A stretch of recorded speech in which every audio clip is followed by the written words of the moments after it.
నమస్తే, welcome to S8 news. ముందుగా headlines.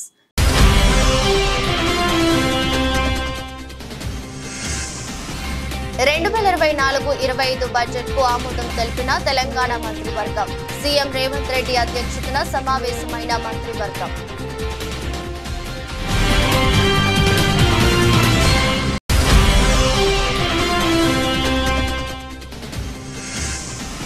AP ఉప ముఖ్యమంత్రితో ఆస్ట్రేలియా హై కమిషనర్ భేటీ. రాష్ట్రంలో పెట్టుబడులకు ఉన్న అవకాశాలపై జరిగిన చర్చ.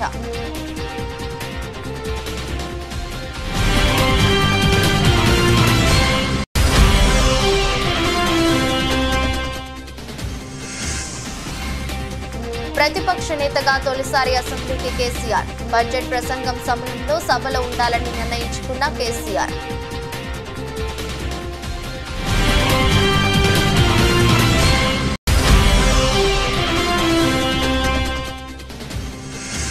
ఏపీ శాసనసభలో ఆర్థిక శాఖపై శ్వేతపత్రం విడుదల. ఉద్యోగులు, కాంట్రాక్టర్ల పెండింగ్ బిల్లులు వేల కోట్లలో ఉన్నట్లు తేల్చిన ప్రభుత్వం.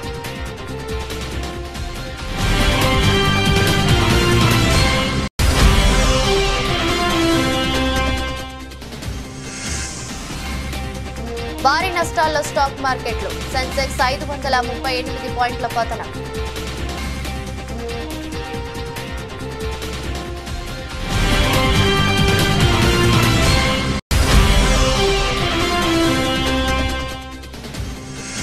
శ్రీలంక క్రికెట్ జట్టుకు తాత్కాలిక కోచ్గా సనత్ జయసూర్య.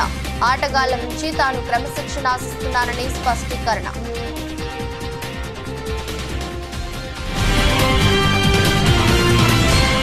రాష్ట్ర బడ్జెట్ కు తెలంగాణ మంత్రివర్గం గురువారం ఆమోదం తెలిపింది. బడ్జెట్ పద్దును గవర్నర్ కు ఉప ముఖ్యమంత్రి మల్లు భట్టి విక్రమార్క అందించనున్నారు.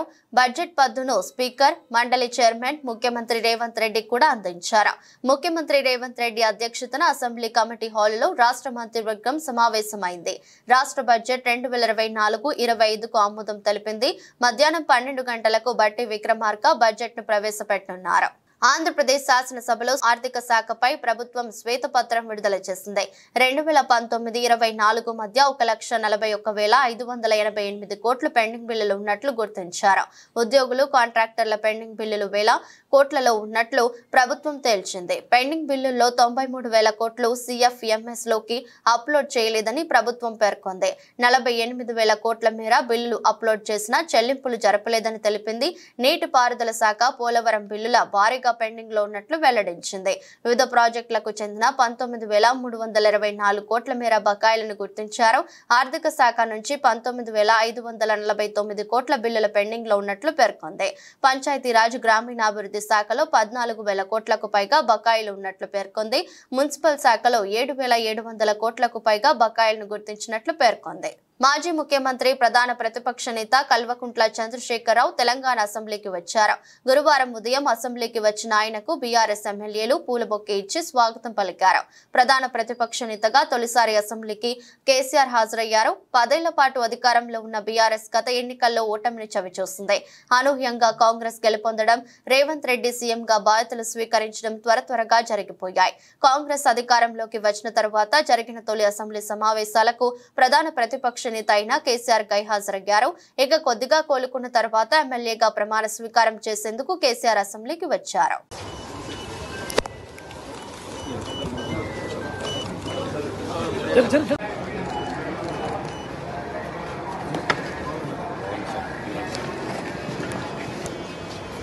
ఆంధ్రప్రదేశ్ రాష్ట్ర ఉప ముఖ్యమంత్రి పవన్ కళ్యాణ్ తో Australia high commissioner Philip Green మంగళవారంలోని ఉప ముఖ్యమంత్రి నివాసంలో మర్యాదపూర్వకంగా భేటీ అయ్యారు.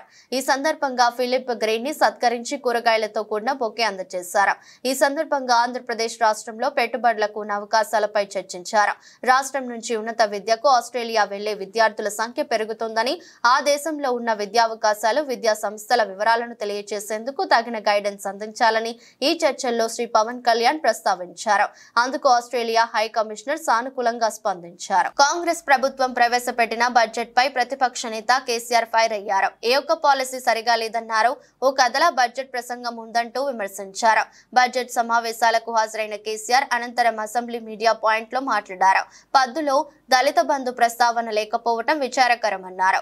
ప్రభుత్వం అన్ని వర్గాలను మోసం చేసినట్లు బడ్జెట్ ఉందని విమర్శించారు. మత్స్యకారులకు భరోసా లేదని, రైతు బంధు ఎప్పుడు వేస్తారని ప్రస్తావనే లేదని దుయ్యబట్టారు. ప్రభుత్వానికి పాలసీ లేదని బడ్జెట్ చూసిన తర్వాత అర్థమైందన్నారు. ఒత్తి చెప్పడం తప్ప కొత్తది ఏమి లేదు. ఒత్తి పలుకులు పలకడం తప్ప కొత్తగా చెప్పింది ఏమి లేదు. ఒక కొత్త సంక్షేమ పథకం కానీ ఏది కూడా లేదు.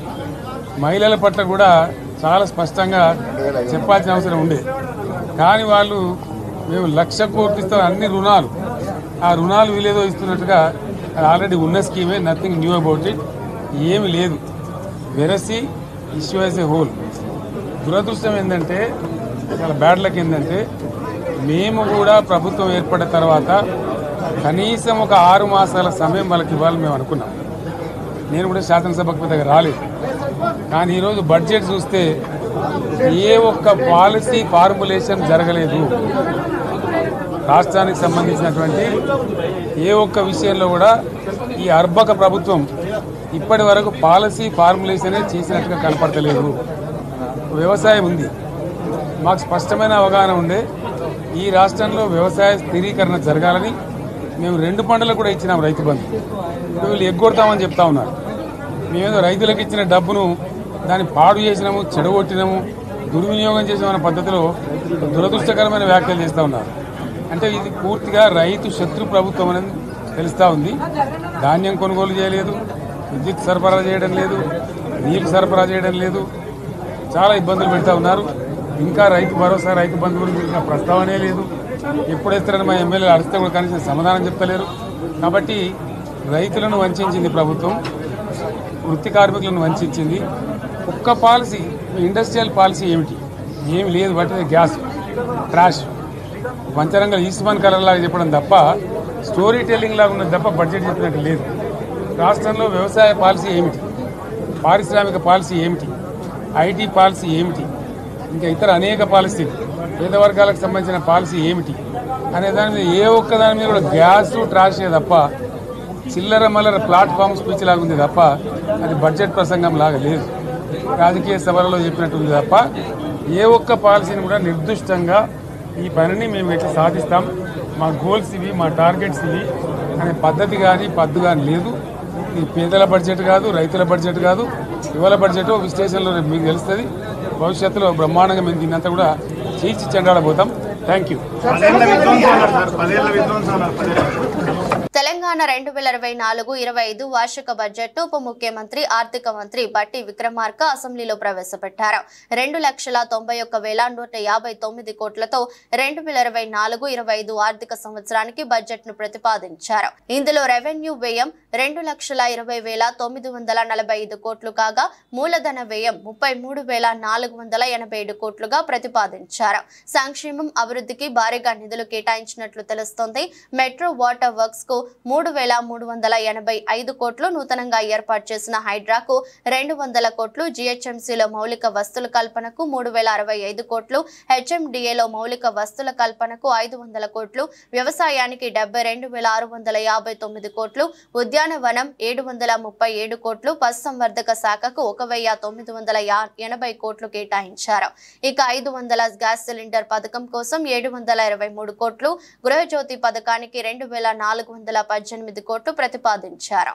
డిసెంబర్ నుండి నేటి వరకు 34,579 కోట్ల రూపాయలు వివిధ పథకాలపై ఖర్చు చేశాం. గత దశాబ్ద కాలంలో రాష్ట్ర పురోభివృద్ధి ఆశించిన మేరకు జరగలేదు. తెలంగాణ రాష్ట్రాన్ని బంగారు తెలంగాణగా మారుస్తామని ఒట్టి ఉత్తర కుమార ప్రగల్భాలు పలికిన గత ప్రభుత్వ పాలకులు అన్ని రంగాల్లో పూర్తిగా వైఫల్యం చెందారు.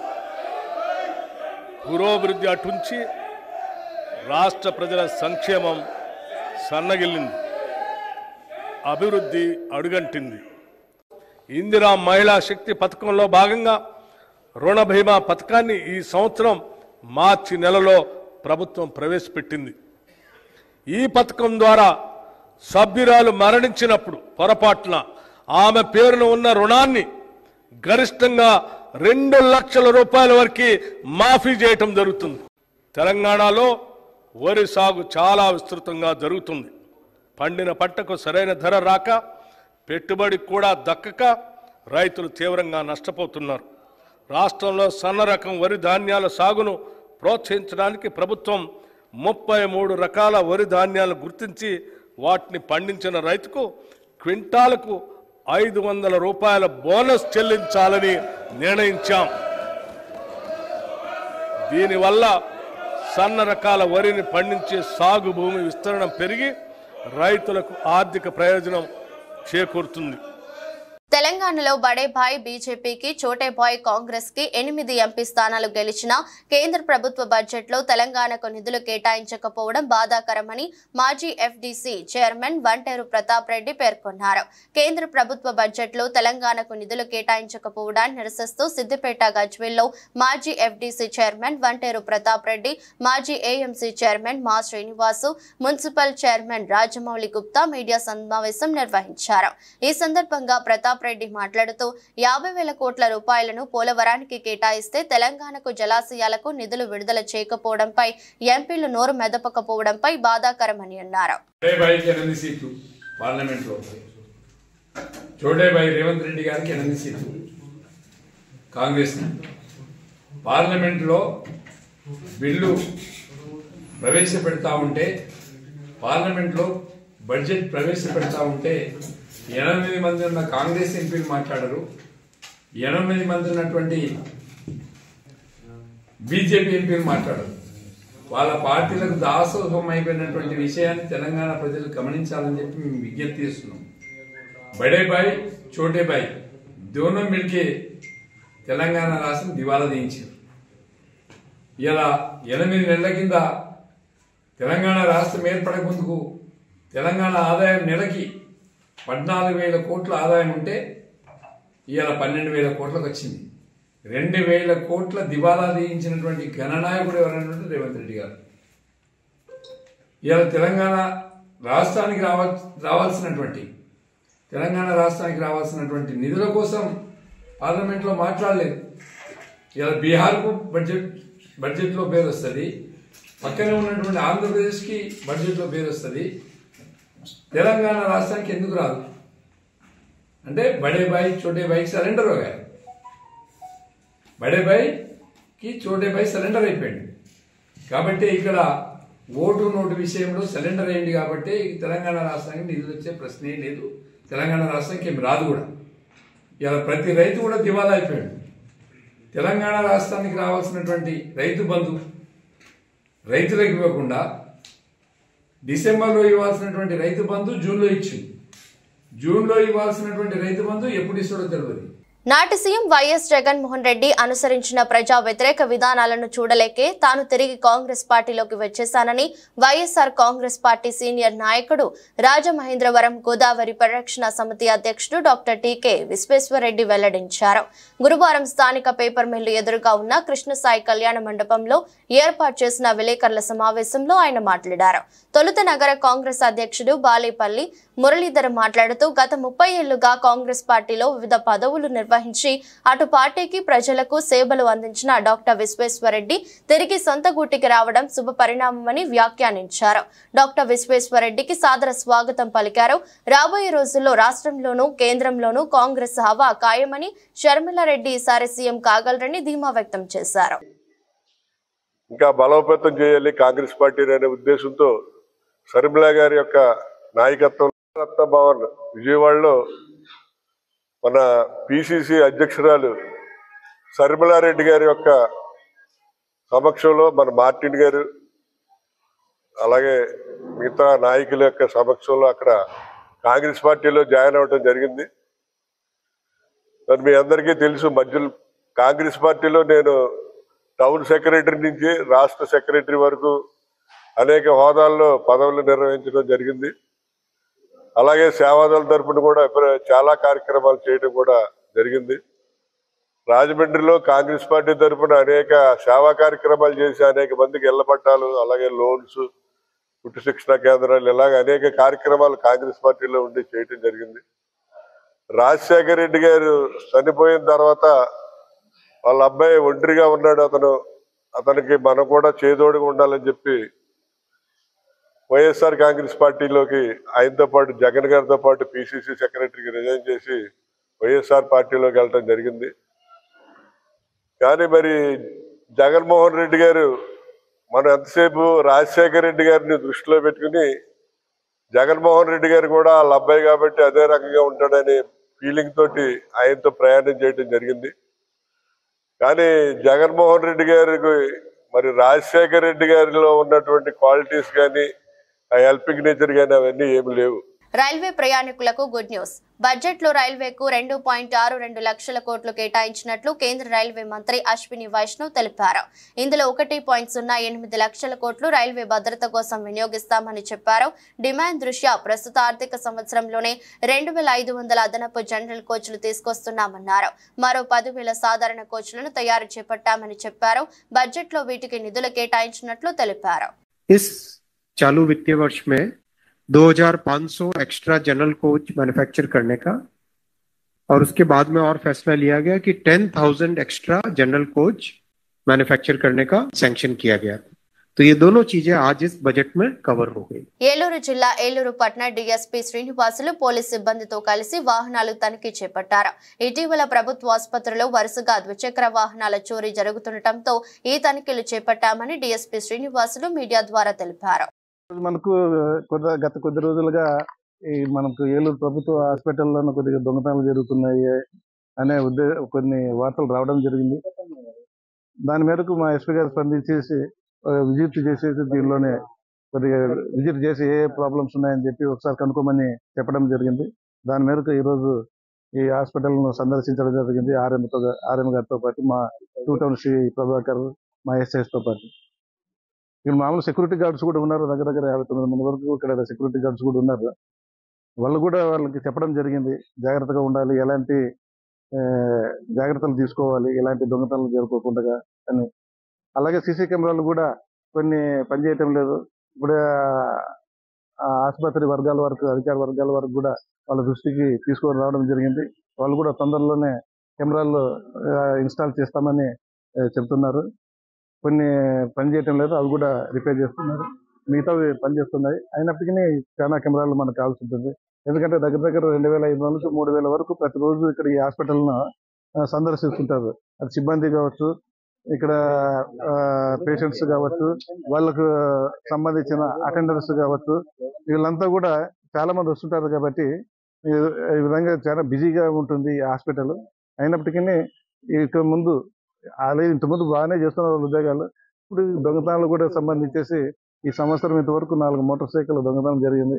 అయితే అందులో 3 మోటార్ సైకిల్ ఆల్రెడీ మనము స్వాధీనపరచుకోవడం జరిగింది. వాళ్ళని అరెస్ట్ చేసి జైలు కూడా పంపించడం జరిగింది. ఇంకొక మోటార్ సైకిల్ కూడా దాన్ని మనం పే చేయాల్సి ఉంది, అది కూడా చేస్తాం. రాజకీయ దురంధరుడు స్నేహశీల కాంగ్రెస్ పార్టీ సీనియర్ నాయకుడు ఉడతల రాజేశ్వరరావు ఆశలను కొనసాగించడమే తన లక్ష్యమని, వారసత్వంగా వచ్చిన ప్రజల ప్రేమాభిమానాలు పొంది వారికి సేవ చేస్తానని హుజూరాబాద్ కాంగ్రెస్ పార్టీ నియోజకవర్గ ఇన్ఛార్జి ప్రణవ్ అన్నారు. మాజీ రాజ్యసభ సభ్యుడు, కాంగ్రెస్ పార్టీ సీనియర్ నాయకుడు ఉడతల రాజేశ్వరరావు 13వ వర్ధంతి వేడుకలు హుజూరాబాద్ పట్టణంలో ఉడతల ప్రణవ్ గారి ఆధ్వర్యంలో ఘనంగా నిర్వహించారు.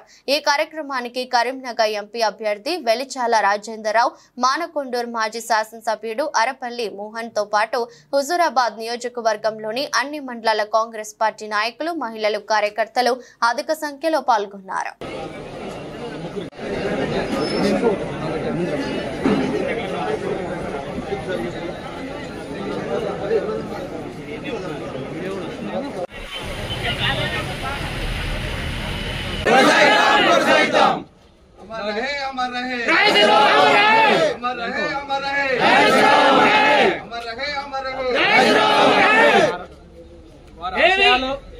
ఏదైతున్నాయో నా శక్తివంతన కృషి చేస్తూ మీ అందరి ప్రోత్సాహంతో, మీ అందరి సపోర్ట్తో ఇట్లనే ముందుకు పోవాలి మీ అందరూ. దివ్యాంగులపై అనుచిత వ్యాఖ్యలు చేసిన ఐఏఎస్ అధికారి స్మితా సబర్వాల్ తన వ్యాఖ్యలను వెనక్కి తీసుకోవడంతో పాటు బహిరంగంగా క్షమాపణ చెప్పాలని దివ్యాంగుల నెట్వర్క్ జిల్లా కన్వీనర్ ఇనుముల సతీష్ డిమాండ్ చేశారు.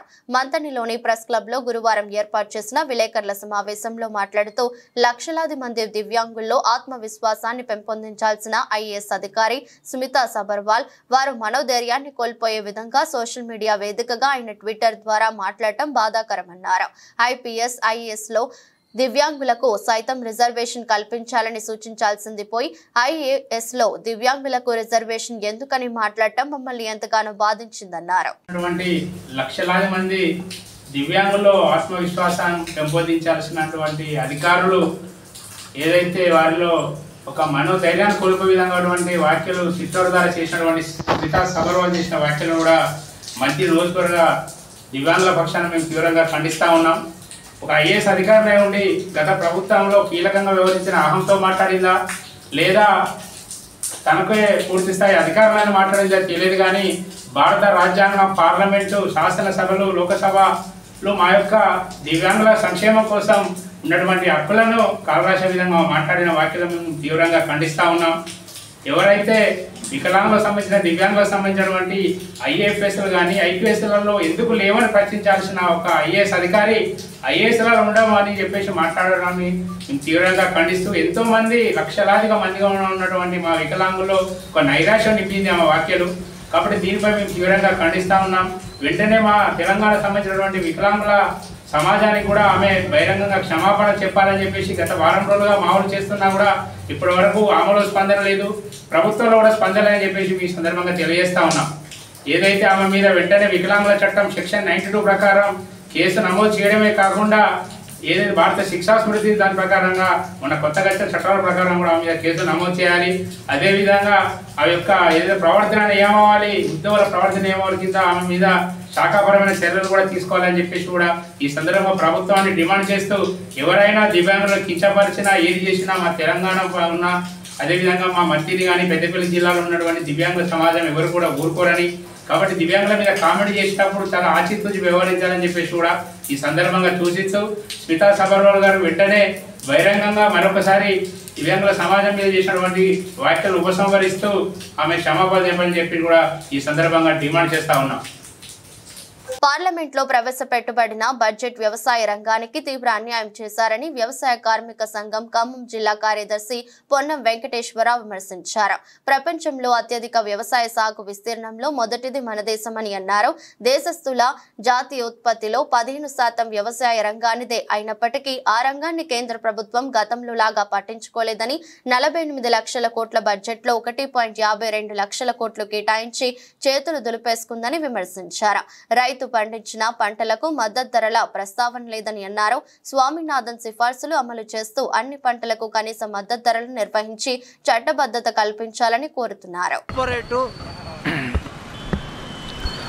వర్గాలకు లాభం చేకూర్చేటటువంటి బడ్జెట్గా ఉండేది ఇప్పుడు కేవలం కార్పొరేట్ వర్గాలకు మాత్రమే కాదు, ఏదైతే బీజేపీ పాలిత రాష్ట్రాలు ఉన్నాయో ఆ రాష్ట్రాలకు ఎక్కువ నిధులు కేటాయించారు. చివరకు బీజేపీ పాలిత రాష్ట్రాల కన్నా బీజేపీకి సపోర్ట్ చేసే పాలిత రాష్ట్రాలకు నిధులు కేటాయించినట్టుగా కనపడతా ఉంది. అశ్రద్ధ పక్షపాతంతో కూడుకున్న బడ్జెట్ పేదవాళ్ళకి, వ్యవసాయ కార్మికులకు, రైతులకు వ్యతిరేకమైనటువంటి బడ్జెట్. ఆహార భద్రతకి భంగం వాటిల్లుతోంది, ఉపాధి హామీకి నష్టం వాటిల్లుతోంది, రైతాంగానికి సబ్సిడీలు కట్ అవుతున్నాయి. అందుకోసం ఈ బడ్జెట్ని వ్యతిరేకిస్తూ ఈ నిరసన కార్యక్రమం. నిన్న నిర్మలా సీతారామన్ గారు పెట్టిన బడ్జెట్ ప్రజా వ్యతిరేకమైంది, రైతు వ్యతిరేకమైంది, వ్యవసాయ కార్మికులకు వ్యతిరేకంగా ఉంది. ఈరోజు కేంద్రంలో 45 లక్షల కోట్ల రూపాయల బడ్జెట్లో ఆహార భద్రత తగ్గించడం అంటే సుమారు 80 కోట్ల మంది ప్రజలకి ఆహార భద్రత కల్పిస్తున్న ఈ యొక్క ప్రభుత్వం ఈరోజు ఆహార భద్రతకి డబ్బు కేటాయించకుండా సబ్సిడీలు తగ్గించడం వల్ల రేపు రేషన్ షాపులు దివాలా తీసి అనేక మంది ఇప్పటికే రక్తహీనతతో బాధపడుతున్న మహిళలు కానీ రక్తహీనతతో బాధపడుతున్న అనేక మంది కూలీలు చనిపోయే ప్రమాదం ఉంది. అందుకని వారి ఆరోగ్యాలు బాగుండాలన్నా, వారి జీవనం బాగుండాలన్నా ఏదైతే తగ్గించిన బడ్జెట్ ఉందో దాన్ని వెంటనే పెంచాలని చెప్పేసి ఆహార భద్రతకు బడ్జెట్ పెంచాలి, ఉపాధికి బడ్జెట్ పెంచాలి, వ్యవసాయ రంగానికి బడ్జెట్ కేటాయింపులు పెంచాలని చెప్పేసి వ్యవసాయ కార్మిక సంఘం మేము డిమాండ్ చేస్తూ ఈ బడ్జెట్ను తీవ్రంగా వ్యతిరేకిస్తూ ఉన్నాం. వెంటనే సవరించి అన్యాయం. దేశీయ స్టాక్ మార్కెట్లు గురువారం భారీ నష్టాల్లో ప్రారంభమయ్యాయి. బడ్జెట్ 2024 తర్వాత నిఫ్టీ నెలవారీ గడువు నేడు ముగుస్తుంది. దీంతో ఈ రోజు ట్రేడింగ్ భారీ పతనంతో ప్రారంభమైంది. ఈ క్రమంలో ఉదయం 9.35 గంటల నాటికి సెన్సెక్స్ 552 పాయింట్లు కోల్పోయి 79,600 స్థాయిలో ఉండగా నిఫ్టీ 154 పాయింట్లు నష్టపోయి 24,263 పరిధిలో ఉంది. మరోవైపు బ్యాంక్ నిఫ్టీ 538 పాయింట్లు తగ్గి 50,786 స్థాయికి చేరుకోగా నిఫ్టీ మిడ్ క్యాప్ 100 సూచి 290 పాయింట్లు పతనమై 56,578 పరిధిలో కొనసాగుతోంది. గ్లోబల్ మార్కెట్ నుంచి వెలువడుతున్న ప్రతికూల సంకేతాల మధ్య భారత స్టాక్ మార్కెట్ కూడా నేడు ప్రతికూల ధోరణిలో కొనసాగుతోంది. ఈ క్రమంలో Axis bank, Hindalco, Shriram finance, Tata steel, Divis labs కంపెనీల స్టాక్స్ టాప్ 5 నష్టాల్లో ఉండగా SBI life insurance, LNT, Tata Motors, ONGC, Britannia సంస్థల స్టాక్స్ టాప్ 5 లాభాల్లో ఉన్నాయి. FY25 మొదటి త్రైమాసికంలో తన ఆదాయాలను నివేదించిన తర్వాత యాక్సిస్ బ్యాంక్ షేర్ ధర గురువారం ప్రారంభ ట్రేడ్లో 5% పైగా పడిపోయింది. బీఎస్ఈలో యాక్సిస్ బ్యాంక్ షేర్లు 5.76% క్షీణించి ఒక్కొక్కటి 1,168.25కి చేరుకున్నాయి. ఇప్పటి తరం క్రికెటర్లలో అనేక మంది ఫ్యాషన్ ఐకాన్లుగా నిలుస్తారు. చిత్ర విచిత్రమైన హెయిర్ స్టైల్స్, టాటూలు, చెవులకు రింగులు, ముక్కు పుడకలు ధరిస్తూ పలువురు క్రికెటర్లు అందరి దృష్టిని ఆకర్షిస్తుంటారు. అయితే శ్రీలంక క్రికెట్ జట్టు తాత్కాలిక కోచ్, బ్యాటింగ్ దిగ్గజం సనత్ జయసూర్య ఆలోచనలు మరోలా ఉన్నాయి. క్రికెట్ అనేది జెంటిల్మెన్ క్రీడ అని, యువ ఆటగాళ్లకు క్రమశిక్షణ అవసరమని జయసూర్య అభిప్రాయపడ్డారు. అంతేకాదు ఆటగాళ్లందరూ జుట్టు కత్తిరించుకుని సాధారణ హెయిర్ స్టైల్ ను అనుసరించాలని సూచించాడు. క్రికెటర్లు నీట్గా ఉండడం అవసరమని, అభిమానులు తమను గమనిస్తుంటారన్న విషయాన్ని క్రికెటర్లు గుర్తించాలని జయసూర్య పేర్కొన్నారు. తాను ప్రస్తుతం శ్రీలంక జట్టుకు తాత్కాలిక కోచ్గా మాత్రమే ఉన్నానని, ఆటగాళ్లు క్రమశిక్షణతో ఉండాలని కోరుకుంటానని తెలిపాడు. టీమిండియాతో Sri Lanka T20 series, one day series ఆడనున్న నేపథ్యంలో జయసూర్య వ్యాఖ్యలు ప్రాధాన్యత సంతరించుకున్నాయి. జయసూర్య వ్యాఖ్యలను శ్రీలంక ఆటగాళ్లు ఎంతవరకు పాటిస్తారన్నది ఆసక్తి కలిగిస్తోంది. వార్తలు ముగించే ముందు మరోసారి హెడ్లైన్స్.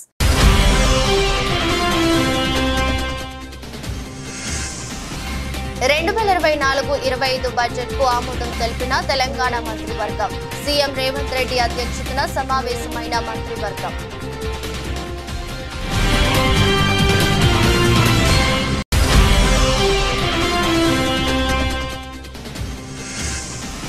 ఏపీ ఉప ముఖ్యమంత్రితో ఆస్ట్రేలియా హై కమిషనర్ భేటీ.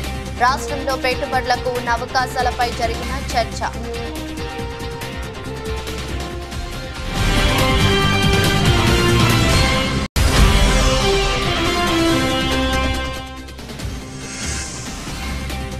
ప్రతిపక్ష నేతగా తొలిసారి అసెంబ్లీకి కేసీఆర్. బడ్జెట్ ప్రసంగం సమయంలో సభలో ఉండాలని నిర్ణయించుకున్న కేసీఆర్.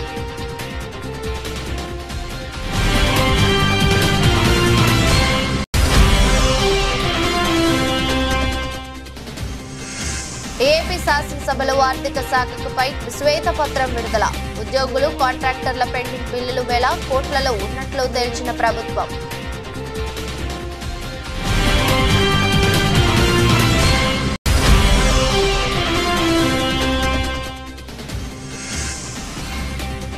భారీ నష్టాల్లో స్టాక్ మార్కెట్లు. సెన్సెక్స్ 538 పాయింట్ల పతనం.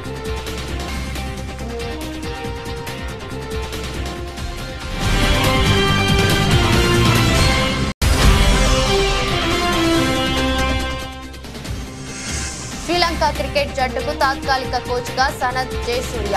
ఆటగాళ్ల నుంచి తాను క్రమశిక్షణ ఆశిస్తున్నానని స్పష్టీకరణ.